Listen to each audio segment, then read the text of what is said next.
ويا قلبي غني كمان وكمان، وصل غنانا لكل مكان. حبايب قلبي، النهارده بقى فلوج بقى ما يتسابش خالص. زي ما انتم شايفين كده، في الريف المصري الجميل بالعربيه اكتشفت فيه بحيره هنشوفها كمان شويه. فشوفوا الفلوج للاخر، متنساش اللايك والشير والسبسكرايب. انا شايفك اوعى ها.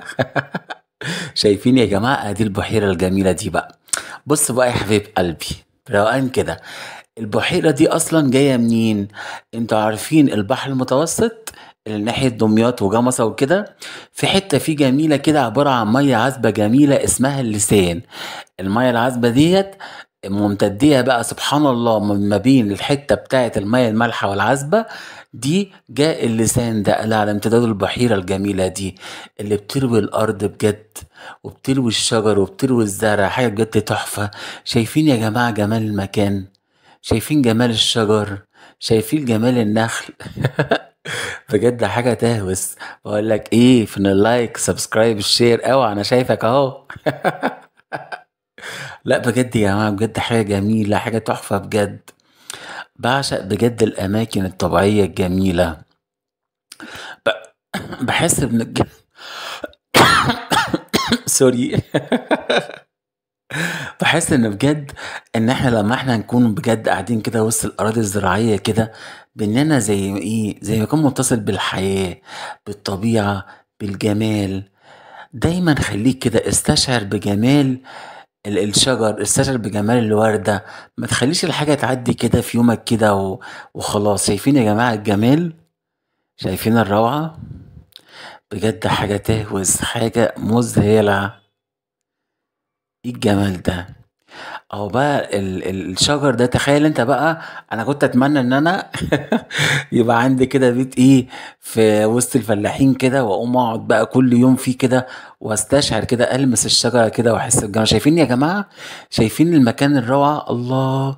شايفين بجد البحيره الجميله؟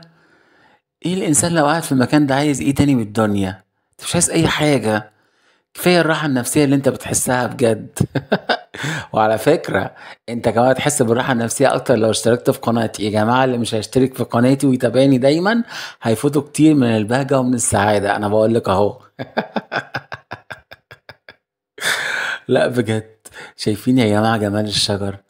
شايفين بجد جمال النخل؟ شايفين الجمال المنتشر والموجود في كل مكان؟ بيعجبني قوي بقى في السفر، مش السفر نفسه اللي انت توصل وبس، لأ، الاستمتاع. انت تستمتع بالطريق. يعني ببقى دايما اما ببقى مسافر وكده، ببقى انا قاعد كده مستمتع كده وشايف الايه، الاماكن والطريق، والاقي الناس نايمه، فببقى مستغرب دول ايه. ازاي النايمين مش بيستمتعوا بجمال الشمس ولا بالطريق ولا بالطبيعه الحلوه دي؟ بجد يا جماعه حاجه تحفه، حاجه مذهله بجد، حاجه بجد جميله. شايفين الجمال؟ الشجر والنخل. بشكر ربنا بجد على جمال بلدنا الحلوة، واللي احنا عندنا بجد بحيرات جميلة، وعندنا بجد شجر، وعندنا جمال. في بلاد كتيرة يا جماعة ما عندهاش الجمال ده. فاحنا نمتن جدا ونحس بالسعادة بجد ان احنا بلدنا الجميلة فيها الحلاوة دي. وانت بقى قول لي، انت قاعد بقى حابس نفسك ليه؟ ما بتسافرش تتفسح ليه وترجع تكتئب وتقول انا زهقان وزعلان؟ على العموم يا سيدي، انا بجيب لك الحاجه لحد عندك. بس اهم حاجه ما تنساش اللايك والسبسكرايب والشير، عشان ما يفوتكش ايه، عشان ما يفوتكش ايه، ما سمعتش. الكثير من البهجه ومن السعاده والروقان بالقاف، ها انا بقولها بالفصحى. لا بجد بجد تحفه يا جماعه، المكان تحفه تحفه تحفه. بيعجبني قوي بجد في الأراضي الزراعية المصرية الجميلة بتاعتنا.